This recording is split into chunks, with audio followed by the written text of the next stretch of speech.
bersyukur dan berterima kasih itu triggernya apa? Oh, my mom. Oke. Gue orang rebel.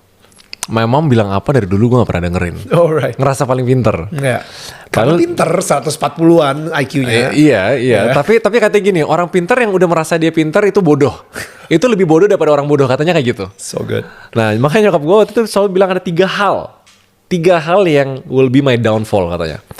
Your ego, your impatience, terus gak bisa bersyukur. Wow. Jadi nyokap gue selalu ingetin gue untuk belajar humble, belajar sabar, sama belajar untuk bersyukur. Dan 3 ini tuh emang 3 hal yang paling susah yang gue lakuin gitu. Gede kepala tuh selalu, karena gue ngerasa selalu pintar. Lulus juga IP 3,9, kayak gue selalu perform lah. Dan dengan effort sekecil apapun, gue gak suka belajar gitu dulu.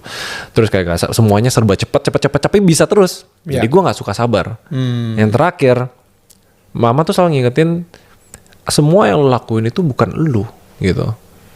Ada kuasa yang lebih besar yang ngizinin lu dapat rezeki itu gitu. Belajarlah bersyukur.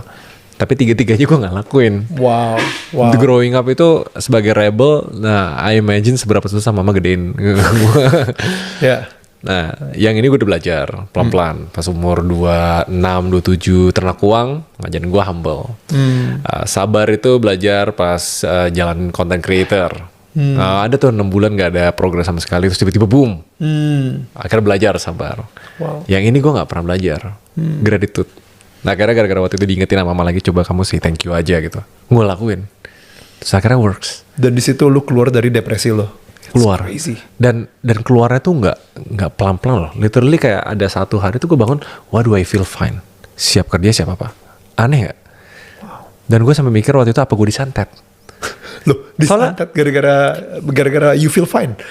Soalnya aneh kan, kayak tiba-tiba, loh, why do I feel fine? Apa kontraknya udah habis gitu kan? Gue mikir kayak gitu. Santetnya kontraknya udah habis. Kontraknya udah habis gitu. Oh iya. Tetap loh, masih logika ya kan? Padahal masih logika. Gitu. Logikanya juga santet lagi, logikanya tapi spiritual, aneh juga. Emang aneh sih gitu. Tapi ya udah, akhirnya waktu itu sampai gue obses cari tahu kenapa. Nah itu baru mode detektif. Pas udah bisa berpikir, gue track back semua. Gue analisa kenapa gue kayak gini, kenapa ini works, kenapa ini gak works, match ini gak works gitu loh. Baru kayak balik lagi ke logic, tapi kali ini dengan faith in the equation gitu. Wow. Dan lu hanya fokus sama Muslim, because itu emang dari agama lu dari lahir gitu kan? Ya karena gue udah belajar Kristen, bahkan yang gue nggak enak adalah kok Muslim malah yang gue belajarin lebih dikit gitu loh. Right.